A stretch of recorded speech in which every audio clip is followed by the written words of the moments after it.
Beavers. Beavers. You know that I have had kind of a little bit of a run and gun battle with beavers. But what about fishing beaver huts?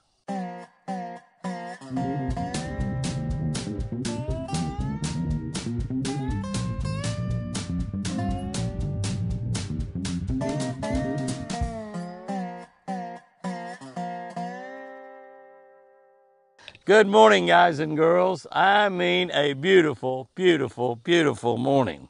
It is just gorgeous out here. July 22nd.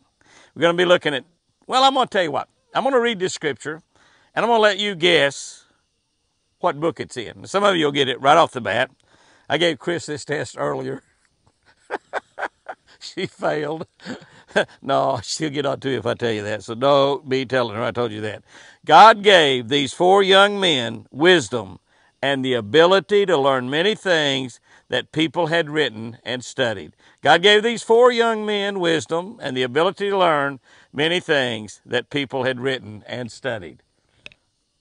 Okay, you got it? You got it? What book of the Bible is that? You got it? Four young men? Remember their names? Shadrach, Meshach, Abednego, and Daniel.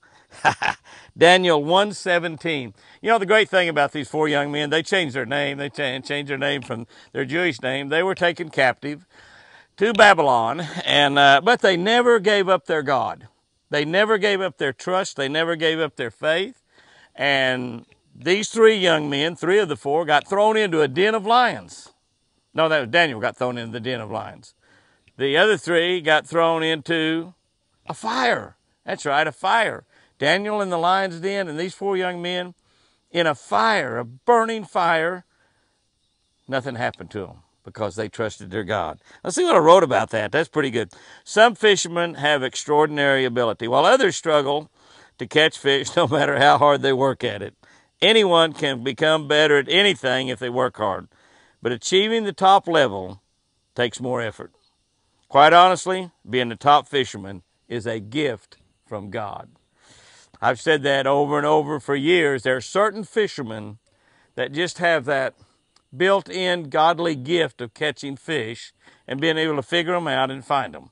I've said many times, the three best fishermen that I've ever been in the boat with, Roland Martin, Larry Nixon, and my wife Chris. They have extraordinary abilities to be able to just almost think like a fish, and sometimes they don't even know what they're doing. Sometimes they just say, and I've been with all of them, and they say, well, let's go over here and let's go down that bank right there. And you go over and go down that bank and it's loaded up with fish. And you ask them, why did you want to go down that bank? Well, you know, I was by here in practice and I had a 5-pounder follow my bait out. You know, stuff like that. I mean, they have a built-in ability, a gift from God. I can't sing. I got a lousy voice. I can't dunk a basketball. Either I'm too short or the goal's too high. I'm not sure which. I can't do brain surgery. I'm not very smart in that area. But there are many, many things that I can do, and I can do some of them very, very well. Why? God's gift to me. God has given each of us some very special talents and abilities. I believe He wants us to use those the very best ways we can. In other words, whatever gift He's given you, He wants you to use it the very best way you can. And He prefers that we use our gifts for Him. He probably also wants us to be satisfied with whatever gifts He's given us. I'm satisfied with my gifts, but I'd love to be able to sing. I'd love to be able to dunk a basketball. And particularly, you know, I know a lot of people could dunk a basketball when I was going to college. Can't dunk one now. But I'd love to have been able to do it back when I went to college, you know. I could shoot free throws, and I could shoot from way out there and make that basket, but I never could dunk it. Here's our tip for this week. Beaver huts. Beaver huts extend several feet out under the water. That is the key thing to remember about beaver huts. When you find a beaver hut, let me tell you, you found some bass. That's all there is to it. I've had beaver huts on Dardanelle, on several lakes around, all up and down the river systems that I fish, where if you find a beaver hut, you find the bass. I've had some that you could almost count on a good quality bass, 3, 4, 5, 6, 7 pounds, every single time you fish a beaver hut. But the key thing to remember is that there's a lot more hut there than what you see. Generally, the beavers get inside of that hut from underneath the water. So they've got entrance ways down under the water that they go in and come up into their beaver hut and live inside that hut. It's kind of like Eskimos living in an igloo.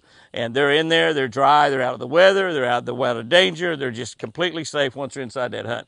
But they bring lots and lots and lots and lots of wood structure up there to build that hut. And it extends way out underneath the water from what you're looking at. So if you come up there and you're fishing that hut and you're pitching a jig up there, a worm, or throwing a spinnerbait around it, throwing a crankbait around it, topwater around it, more than likely, if you look at your locator, you'll see logs and stuff down here under the boat. The fish will be out in here too. So when you approach a beaver hut out there, you want to fish way back away from it, cast where you can't even reach the beaver hut with your first 3 or 4 or 5 casts. That's a good idea anytime you're fishing a piece of structure, is fish the outside edges of it and then work into the inside, the thick part of the structure. Guys and girls, go out there and have you a great one today. It's going to be a scorcher here in Oklahoma. I love you.